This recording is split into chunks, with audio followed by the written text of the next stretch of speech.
संस्कृति का आप सभी से जय जिनेन्द्र और स्वागत अंतर्यात्रा धर्म परिचर्चा में। 18 पापों के अंतर्गत आज हमारी चर्चा का विषय है 15वां पाप पर परिवाद।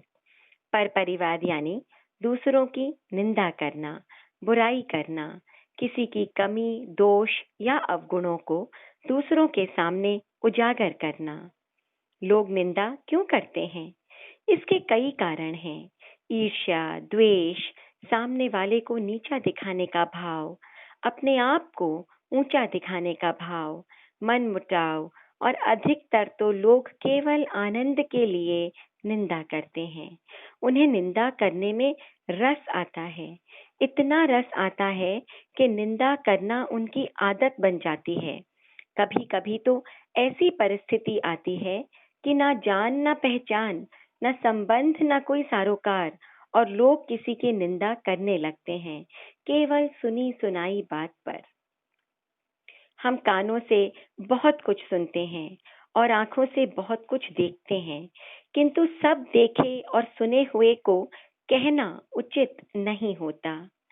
सच्ची बात को सच्ची कहना निंदा नहीं है, लेकिन सच्ची बात को भी अवसर देखकर ही कहना चाहिए। बिना अवसर या आवश्यकता के सच्ची बात भी नहीं करनी चाहिए। उस समय मौन रहना चाहिए। हम दूसरों की निंदा क्यों करें? हर व्यक्ति में गुण होते हैं, अवगुण भी होते हैं। यह हमारे ऊपर है कि हम सामने वाले के गुणों को ग्रहण करते हैं या अवगुणों को। हमें अपने स्वभाव का अंकन करना होगा। हंस मोती चुनता है और कौवा कचरा ही चुगता रह जाता है। उल्लू सूरज की उगती किरणों से भी परेशान हो जाता है, उसकी निंदा करता है क्योंकि उसे दिखना बंद हो जाता है। मगर यह कमी सूरज की नहीं, उल्लू की है। आज रिश्ते टूट जाते हैं, मित्रता टूट जाती है, मधुर संबंध बिगड़ जाते हैं, और इसका सबसे बड़ा कारण है लोगों को कटघरे में खड़ा कर उनका अंकन करना, उनके दोषों को देखना और निंदा करना। दूसरों के दोषों को देखने से पहले हमें स्वयं का आत्मावलोकन करना चाहिए। अपने दोषों और अपनी कमजोरियों पर नजर डालनी चाहिए। हम एक उंगली किसी की ओर उठाते हैं तो साथ की 3 उंगलियां हमारी ओर उठ जाती हैं। किसी को बदनाम करने की कोशिश नहीं करनी चाहिए। उस समय मन में विचार आए कि पर निंदा से मुझे क्या मिलेगा, कोई तथ्य बताना ही हो तो अलग बात है, लेकिन बदनाम करने की भावना से या केवल मजे के लिए पर परिवाद करना नीचता है। यदि कोई आपकी निंदा करता है तो उसका उपाय भी बदले में उसकी निंदा करना नहीं है। मैल को कभी मैल से साफ नहीं किया जा सकता। आर्हत वाङ्मय में कहा गया, समो निंदा प्रशंसासु, यानी निंदा और प्रशंसा में सम रहना। हमें समता की साधना करनी चाहिए। कोई निंदा करे तो भी सम रहें और प्रशंसा करे तो भी सम रहने की कोशिश करें। किसी और की निंदा करने से आप सही या गलत, गुणी या अवगुणी नहीं हो जाते हैं। आप गुणी बनते हैं अपने व्यवहार से, अपने संस्कारों से और छिछली बातों पर अपनी प्रतिक्रिया ना देने से। गौशालक या जमाली ने तो भगवान महावीर तक की निंदा कर दी, तो क्या वे उस निंदा से गलत हो गए? एक तरह से चाहें तो अपनी निंदा को सुनकर हम उसे अच्छे रूप में भी ले सकते हैं। अपने आप का अंकन कर खुद को सुधारने की, बदलने की कोशिश कर सकते हैं। कबीरदास जी ने एक दोहे में लिखा था, निंदक नियरे राखिए, आंगन कुटी छवाए, बिन पानी साबुन बिना, निर्मल करे सुभाए।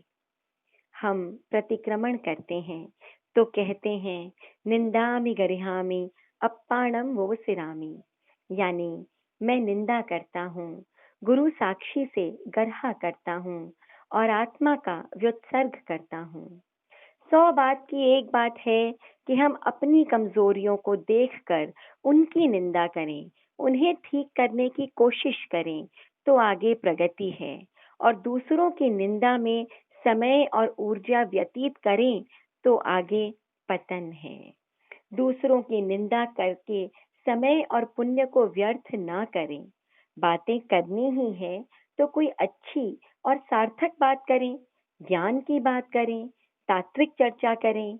इधर उधर की फालतू बातें करने से समय भी बर्बाद होता है और कर्मों का बंध भी होता है। हम बेवजह क्यों अपनी आत्मा को भारी बनाएं? अक्सर जब लोग हमारे कपड़ों, घर या स्वभाव की निंदा करते हैं, तो हम कहते हैं कि मेरा शरीर, मेरी इच्छा, मैं जैसे चाहूं कपड़े पहनूं, मेरा घर, मैं जैसा चाहूं अपने घर को रखूं, साफ रखूं, गंदा रखूं, किसी को इससे क्या मतलब? इसी प्रकार दूसरों को भी लगता है, उनकी निंदा हम क्यों करें? सामने वाला जैसा है, जो है, वह अपनी नजरों में सही है, इसीलिए वह जैसा है, जो है, वैसा है। भगवान के अनेकांतवाद के सिद्धांत को समझें, सामने वाले के नजरिए को समझें। हम किसी की निंदा कर अपने भावों को क्यों बिगाड़ें? अपना नुकसान क्यों करें? ना निंदा करनी चाहिए, ना निंदा सुननी चाहिए, और ना ही उसका समर्थन करना चाहिए। पर परिवार कभी भला काम नहीं हो सकता। एक जमादार गंदगी को झाड़ू से साफ करता है। माँ भी अपने बच्चे का पेशाब आदि गंदगी हाथ से साफ करती है, किंतु निंदक तो औरों की गंदगी अपनी जीभ से, अपनी जुबान से साफ करता है। हमें इस श्रेणी में नहीं आना है। जब भी पर निंदा का, पर परिवाद का अवसर आए, तो मन में विचार आए कि किसी की कमी को दूसरों के सामने प्रकट करने का मुझे क्या अधिकार है? मुझे यह दुर्लभ मनुष्य जन्म और अपनी भाषा को व्यक्त करने वाली वाणी मिली है। मैं इसका दुरुपयोग क्यों करूं? कर्मों को बांधने वाले कामों में क्यों लगूं? तो ध्यान रहे, हमारे मुंह से कोई ऐसा शब्द ना निकल जाए जिसके लिए बाद में पछताना पड़े। जरूरत हो तभी बोलें, सोच समझ कर विवेकपूर्ण बोलें। इसी में वाणी की सार्थकता है, इसी में दूसरों का और अपना कल्याण भी है। आगे चर्चा करेंगे 16वें पाप रति अरति पर। तब तक के लिए आज्ञा दीजिए। ओम अरहम।